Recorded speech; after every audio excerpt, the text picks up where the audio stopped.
Hello बच्चों, नमस्कार। स्वागत है आप सभी का। देखो बच्चों, अभी गर्मियों की छुट्टियां चल रही है तो मुझे पता है आपका एंजॉय भी चल रहा है, ठीक है। लेकिन एंजॉय में बेटा थोड़ा बहुत खुद का ख्याल भी रखना है और कुछ टाइम की वैल्यू का भी ध्यान रखना है, क्योंकि ये चीज़ें वापस लाइफ में बार बार नहीं मिलती, ठीक है।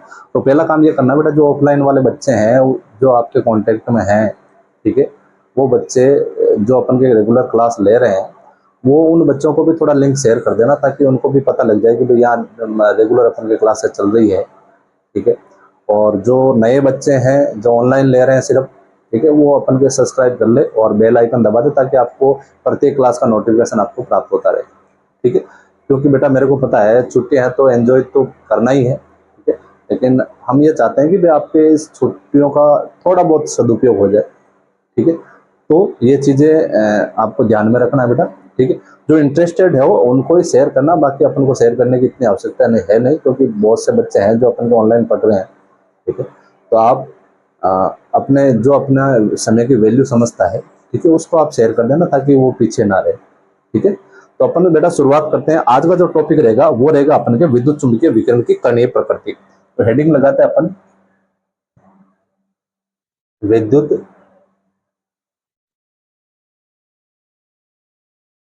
चुंबकीय विकिरण की कणीय प्रकृति। वैसे अपन के जो लास्ट क्लास थी उसके अंदर आपको ये बता दिया था कि विद्युत चुम्बकीय विकिरण क्या चीज होती है, ठीक है। आज अपन का टॉपिक है विद्युत चुम्बकीय विकिरण की कणीय प्रकृति, ठीक है। अपन को पेन कॉपी साथ में लेके बैठना है बेटा, क्योंकि पढ़ाई वही अच्छी होती है जो साथ साथ में नोट्स बना के चलता है ना, ठीक है। उसकी ही पढ़ाई अच्छी होती है बेटा, उसको याद करने में आसानी होती है, क्योंकि कोई भी चीज को यदि अपन लिख के पढ़ते हैं ना तो वो अपन को आसानी से याद हो जाती है, ठीक है। तो अपन शुरुआत करते हैं बेटा विद्युत चुम्बकीय विकिरण की कणीय प्रकृति। उससे पहले आप एक लाइन लिखो बेटा। लाइन ये है कि ये जो विद्युत चुम्बकीय विकिरण है, विद्युत चुम्बकीय विकिरण, विद्युत चुम्बकीय विकिरण की प्रकृति, की तरंग प्रकृति, सॉरी, की तरंग प्रकृति के आधार पर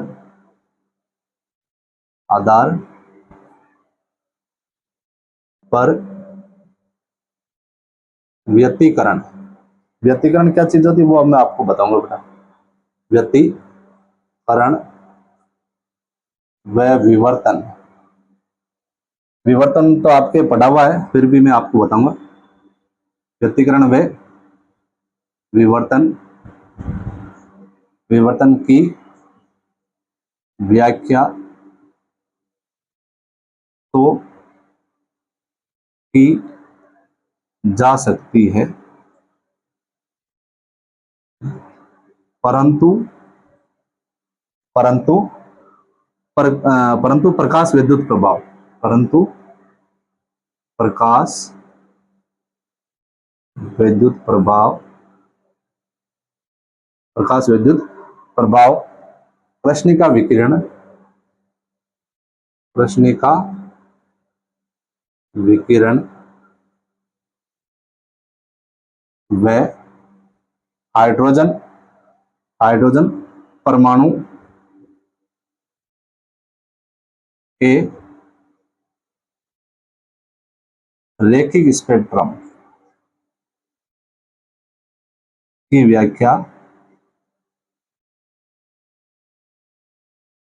नहीं की जा सकती, नहीं की जा सकती है, ठीक है।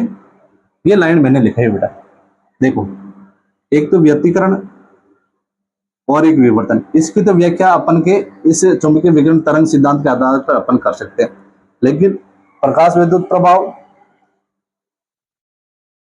और कृष्णिका विकिरण और एक हाइड्रोजन परमाणु का रैखिक स्पेक्ट्रम, इसकी व्याख्या नहीं कर सकते अपन, ठीक है। अब व्यतिकरण क्या होता है बेटा? व्यतिकरण का जो तरंग प्रकृति के आधार पर क्या है उसको ध्यान से समझना बेटा, ठीक है। जैसे अपन ने कल एक पढ़ा था टॉपिक के अंदर कि जो तरंग है वो किस प्रकार गति करती है, ठीक है। ये अपन ने मुख्य अक्ष बनाया था बेटा, ठीक है। अब इसमें अपन ने इस प्रकार बनाया था, तरंग गति कर रही थी, ठीक है। अब यदि जो और भी तरंगे हैं, ठीक, वो भी इसी प्रकार सेम अपन की गति करे, इस प्रकार गति करती रहे सेम, ठीक है, तो इसका जो आयाम होता है, कुल आयाम, यानी इसका जो विस्थापन है उन सम तरंगों का क्या होता है बेटा, अधिक होता है इस प्रकार, ठीक है। इसका जो कुल विस्थापन है या जो कुल आयाम है वो क्या रहेगा, अधिक रहेगा, ठीक है। ये तो हो गया बेटा नंबर एक। अब यदि जरूर तो नहीं सारी तरंगे ऐसे ही चलें, कुछ तरंगे बेटा इस प्रकार भी चलती है, इस प्रकार भी चलती है, ठीक है ना। सारी तरंगे जरूर थोड़ी एक सीध में चले, तो जो अपन के इस प्रकार तरंगे चलती है, ठीक है, उसके जो कुल आयाम का मान होता है ना वो बेटा कम होता है। क्या होता है, कुल आयाम का मान क्या रहेगा अपन के, कम रहेगा, यानी उसका जो कुल विस्थापन है वो क्या रहेगा, कम रहेगा, ठीक है। अब इसको बोला जाता है बेटा अपन के विनाशी व्यतिकरण या विनाशी विकिरण बोल सकते हो, ठीक है। ये होता है बेटा संपोषी, ठीक है, विनाशी और संपोषी विकिरण, ठीक है। इसकी व्याख्या अपन के किस सिद्धांत के द्वारा कर सकते हैं, अपन विद्युत चुंबकीय विकिरण के द्वारा। ये तो हो गया बेटा नंबर एक, ठीक है, आगे हो गए समझ में अच्छे से। अब दूसरी चीज अपन के व्यतिकरण, क्या चीज है व्यतिकरण, आपको पता है कि इसमें बेटा जो कोई भी तरंग है यदि किसी नुकीली चीज से टकराए, नुकीली चीज से टकराए तो क्या होती है, अपने पथ से थोड़ी बहुत मुड़ जाती है, ठीक है।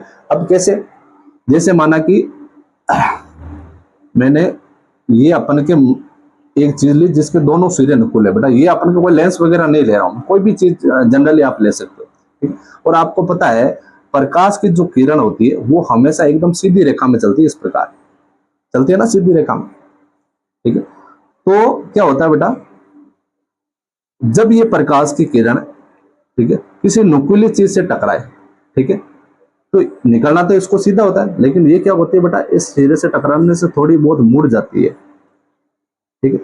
इस मुड़ने को क्या बोला जाता है बेटा, विवर्तन बोला जाता है, ठीक है ना।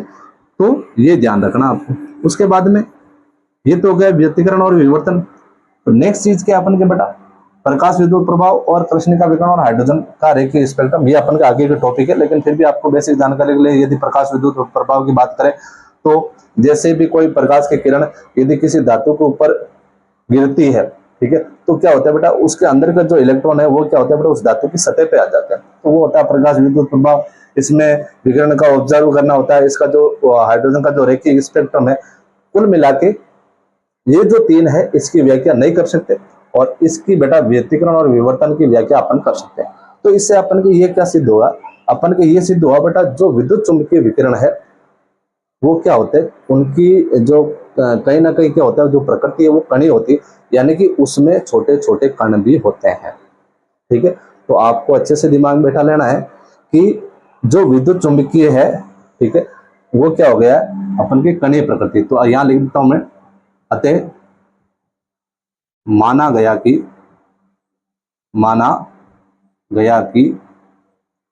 विद्युत चुंबकीय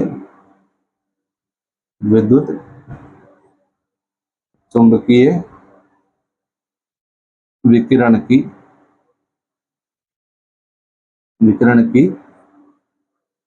कणीय प्रकृति होती है, कणीय प्रकृति होती है। इसीलिए तो बेटा अपन के सीधी रेखा में चलती हुई मुड़ जाती है, किसी नुकीले चीज से टकरा के क्या हो रही है, मुड़ रही है। इसका मतलब क्या है, कहीं ना कहीं उसमें कण है छोटे छोटे, ठीक है। ये तो हो गया बेटा अपन के नॉर्मल चीज। अब एक बहुत इंपॉर्टेंट है, वो है अपन के प्लांक का क्वांटम सिद्धांत, इसी के अंदर है बेटा प्लांक का क्वांटम सिद्धांत।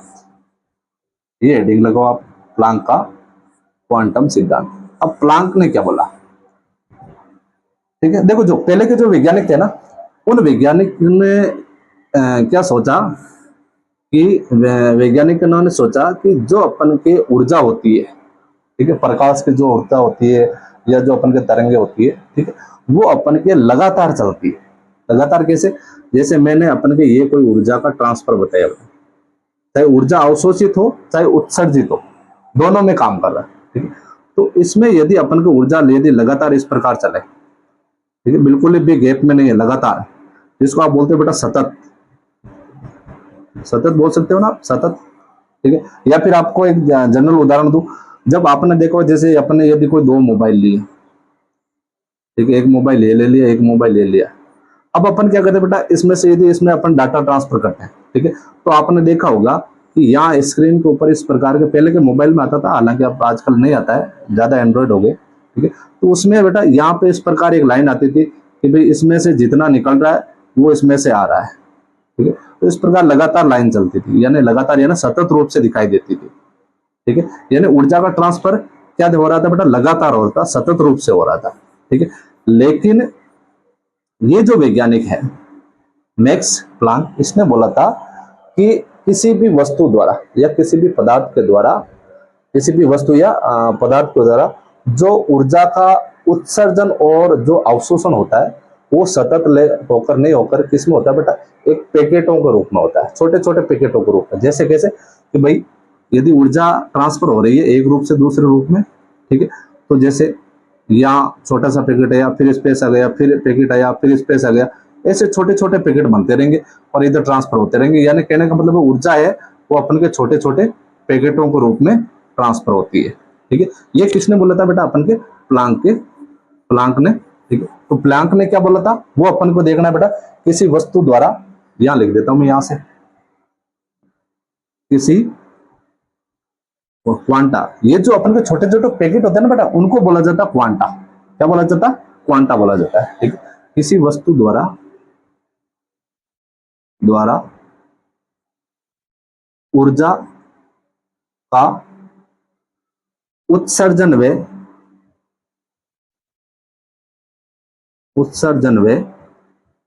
अवशोषण, उत्सर्जन व अवशोषण सतत न होकर क्या होता है बेटा, अपन के असतत, सतत न होकर अपन के क्या होता है, असतत रूप से ऊर्जा के छोटे छोटे पैकेटों में, छोटे छोटे पैकेटों के रूप में होता है, ठीक है। ये तो हो गया आपके लाइन, एक लाइन। दूसरी लाइन में लिख रहा हूं आपके बेटा, ये जो छोटे छोटे पैकेट है ना, ऊर्जा के छोटे छोटे पैकेट, उनको क्या बोला जाता है, क्वांटा बोला जाता है। तो अपन इस लाइन को लिख सकते हैं, ऊर्जा के एक पैकेट को क्या बोला जाता है बेटा, क्वांटा बोला जाता है। वो क्वांटा या क्वांटम या अपन के फोटोन, ये ध्यान रखना बेटा, फोटोन कहते हैं। अब आपको समझ में आ गया होगा क्वांटा किसको बोलते हैं बेटा, जब अपन के ऊर्जा का ट्रांसफर होता है या फिर अवशोषण होता है, तो जो ऊर्जा है वो छोटे छोटे पैकेटों के रूप में ट्रांसफर होती है, अवशोषित होती है। उन छोटे पैकेटों को क्या बोला जाता है, क्वांटा भी बोल सकते हैं, क्वांटम भी बोल सकते हैं, फोटोन भी बोल सकते हैं, ठीक है। अब इसका जो क्वेश्चन है, नेक्स्ट पॉइंट रहेगा बेटा अपन के, ये जो अपन के ई है, यानी जो एनर्जी है, ठीक है, वो हमेशा किसके समानुपाती होती है बेटा, न्यू के, यानी आवर्ती के समानुपाती होती है। एनर्जी किसके समानुपाती होती है, अपन के आवर्ती के समानुपाती होती है। यदि मैं समानुपाती का चिन्ह हटाऊंगा यहां से, तो हो जाएगा बेटा एच न्यू, ठीक है। और न्यू बराबर क्या होता है बेटा, न्यू इज इक्वल टू होता है बेटा सी पाई लैम्डा, अपन ने आगे पढ़ा था। तो एच ई बराबर क्या हो जाएगा अपन के, एच सी पाई लैम्डा। ये तीन सूत्र आपको अच्छे से याद रखना है, ठीक है ना, ये तीनों को तीनों। और ये जो एच है ना बेटा, यहाँ पे एच बराबर है प्लांक स्थिरांक, ठीक है। और इस एच का जो मान होता है वो होता है अपन के 6.626 इंटू 10 की घात -34 जूल सेकेंड। जे यहाँ जूल है और एसईसी से यानी सेकेंड, ठीक है। सी आपको पता है प्रकाश का वेग है, लेमडा क्या होता है बेटा, तरंग दैर्ध्य होता है, ठीक है। तो ये हो गया अपन के। अब यदि क्वेश्चन आ जाए ना, ठीक है, कि प्लांक का क्वांटम सिद्धांत, तो ये सारी चीज लिखे आ गए, ठीक है। अब एक छोटी सी चीज नोट लगा के मैं आपको बता देता हूँ, पॉइंट नंबर 4 है, नेक्स्ट पॉइंट लिख देते अपन नोट लगा के। वो है बेटा अपन के अवशोषित या उत्सर्जित ऊर्जा का मान। अवशोषित या उत्सर्जित, अवशोषित या उत्सर्जित ऊर्जा का मान, ऊर्जा का मान निम्न सूत्र से ज्ञात होता है। निम्न सूत्र से ज्ञात होता है। और वो कौन सा सूत्र है बेटा? वो सूत्र आपको याद रखना है, E equal to NH/Q। E equal to NH/न्यू। H प्लांक स्थिरांक है, न्यू आवर्ती है, और N का मान बेटा 1 2 3 कितने भी हो सकता है, ठीक है, वो आपको कितना भी दिया हुआ रह सकता है, ठीक है। अब मेन पॉइंट क्या है? ये तो बेटा n बराबर अणुओं की संख्या है। यदि अपन के अणुओं की संख्या n बराबर हो जाए बेटा Na, यानी अवोगाद्रो संख्या के बराबर,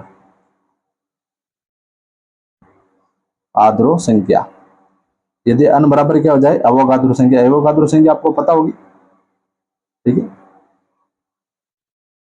ठीक है ना, अवोगाद्रो संख्या के। तो सूत्र क्या हो जाएगा बेटा पर अपन के? E इजिकल टू NaH/न्यू, ठीक है। E इजिकल टू क्या हो जाएगा बेटा? HANU, ठीक है। ये अपन का सूत्र प्राप्त हुआ। इसको मैं इधर लिख रहा हूं बेटा नोट लगा के। नोट कौन सा सूत्र था आया बेटा अपन के? E इजिकल टू Na यानी अवोगाद्रो संख्या, H प्लांक स्थिरांक, न्यू आवर्ती। ये जो सूत्र अपन को प्राप्त हुआ है, ठीक है, ये है बेटा अपन के आइंस्टाइन ऊर्जा का सूत्र है। इसका सूत्र है बेटा आइंस्टाइन